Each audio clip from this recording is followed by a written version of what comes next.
नमस्कार, मी राजू एकनाथराव इंगोले, मुक्काम पोस्ट मालेगाव, तालुका अर्धापूर, जिल्हा नांदेड येथील शेतकरी असून मी पेरणी करता वेळेस ग्रोमरचे ग्रोप्लस प्रो आणि 20-20-013 ग्रोमरचे हे पेरणी करता वेळेस मी खत वापरलेलं आहे.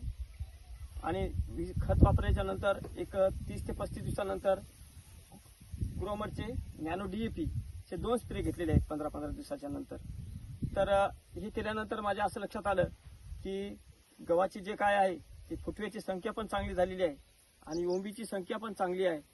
आणि जे काय दुसरं तुम्ही पाहू शकता, या ओंबीची खूप संख्या चांगली आहे आणि ओंबीची साईज पण चांगली आहे.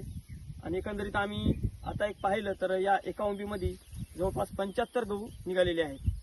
75 गहू निघालेले आहेत. आणि दुसरी गोष्ट म्हणजे एकदम चांगला गहू आहे.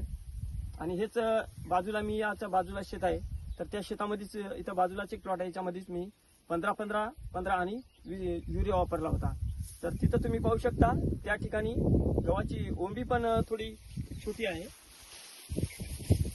गव्हाची ओंबी पण छोटी आहे, पाहू शकता. आणि ओंबी पण छोटी आहे याची आणि हाईट पण थोडी कमी आहे. आणि दुसरी गोष्ट, हे गहू थोडा 15 दिवस लेट व्हायला आहे. एका दिवशी पेरणी केलेली आहे ही, आणि ही एका दिवशीच पेरणी आहे. हे 15 दिवस तरी 10 ते 15 दिवस लेट होईल आणि ते 10 ते 15 दिवसाच्या अगोदर पीक निघल.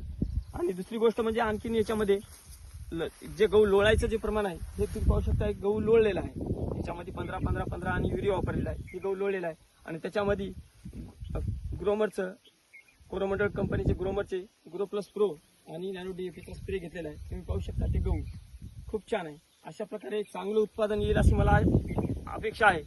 आणि याच्याबद्दलच मी तुम्हाला सांगू शकतो की सर्व शेतकऱ्यांनी हे असं वापरून चांगलं समाधानी राहावे. मी पण समाधानी आहे, तुम्ही पण समाधानी व्हावं असंच माझी इच्छा आहे. धन्यवाद.